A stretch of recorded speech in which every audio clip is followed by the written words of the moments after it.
Hey guys, what is going on? I just want to take this video really quickly to show you the stand my girlfriend and I just built today. We built it for the 110-gallon tank that I'm going to be setting up here pretty soon. My girlfriend and I just moved into a new place, so we have a little bit more room now for tanks. So she was nice enough to let me set this one up in our room, which I've always wanted to have. So let me show you a little bit about the stand I built today. It's built out of 2x4s, and I took this page right out of the King of DIY UaruJoey. Check out his channel. It's UaruJoey. So be sure to check him out. He has a video that I'll put in the link of this. I'll put in the description of this video showing how to build this stand, but I'll run down it really quickly. Basically, what you do is first you make the top, the 2x4s, the frame. You make the bottom, so you make 2 of those, and then basically what you do is you connect the 2 with these. These are basically just guides, so you cut these to the exact height of the aquarium that you want, of the stand that you want. So, and then basically what you do is you connect the 2 with 2x4s, so it makes it super strong. And then you just add these for the structural support. I'm going to put 2 more in right here.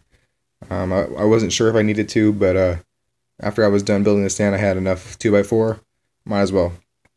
So I'm gonna put one here. I'm gonna put one here, just to add that extra support. So, like I said, if you want to see how to build a stand like this, and you haven't checked out his channel, please do.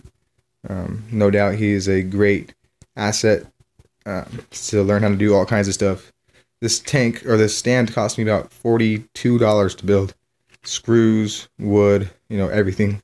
So it only took me about 4 hours. So, and if I were to build this, if I were to buy a stand like this, it would have costed, it would have cost like $300 at least. So, and then to finish this stand, I'm gonna do is I'm gonna cover it in a black sheet. If you guys have seen my other videos in my 29-gallon, you'll see how I went to Target and I bought a black sheet and cut it to fit, and they're not really nice. One more thing I'm gonna do this tank is gonna be to take particle board and cut it to fit in the inside. I don't want all the filters and the hardware and all that to be on the floor. So that's the stand. And then so let's go down a little bit kind of how this tank is gonna be set up. It's gonna have a 10-gallon auto top-off system.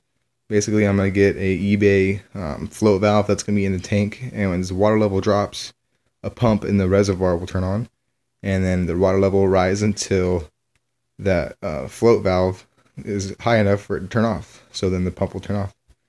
So that's one thing I'm looking forward to doing. I've always wanted to do that. The filter I'm going to be using in this tank is an Odyssey CFS 700. I guess they rate their filters, the number of the filter, by the gallons per hour. It's rated at 700 gallons per hour at 0 head. So that'll give me about 6 times turnover in this tank. So that'll give me a really good turnover.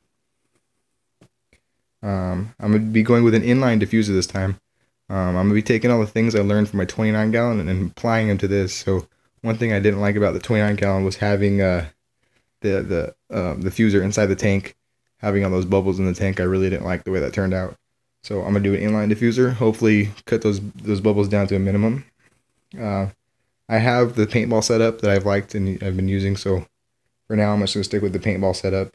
The lights for this tank is going to be a hydroponics grow out light.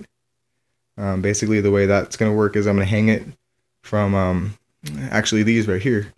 I found these in my backyard, and I'm just going to figure out a way to attach them to here, to there. Obviously, it'll be in the back. It's going to be in the back, and they're going to just hang, the light's going to hang from that.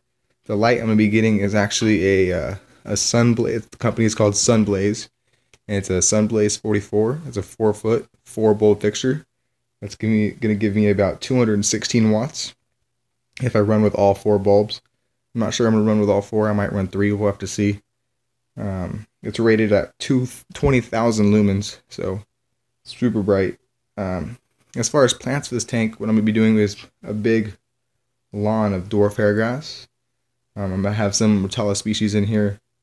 Regular baby tears, I'm going to have a big bush of that. If you have seen my 29-gallon videos, you'll know that I have a lot of that. All that's going to be going in this tank. I'm also going to be running with Blyxa.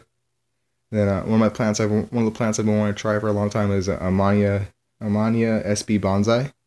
I'll be trying that plant, and also any other plants I can get my hands on that I think might work well in this tank. So, and as far as substrate, I'm not sure what I'm gonna go with yet. I got some substrate from PetSmart. It was pretty cheap. It was like $8 a bag. I already have 5 bags of that. I don't remember off the top of my head what kind it is, but I might be going with that. But so anyway, guys, I think that covers it. If you have any questions, comments, concerns, anything like that, feel free to ask me. I'm always checking my videos for any new comments. And if you want to see this project develop and you want to stay tuned with it, go ahead and subscribe to me. I'd really appreciate that. Lots more videos to come. And thanks so much for watching, guys. I hope you enjoyed.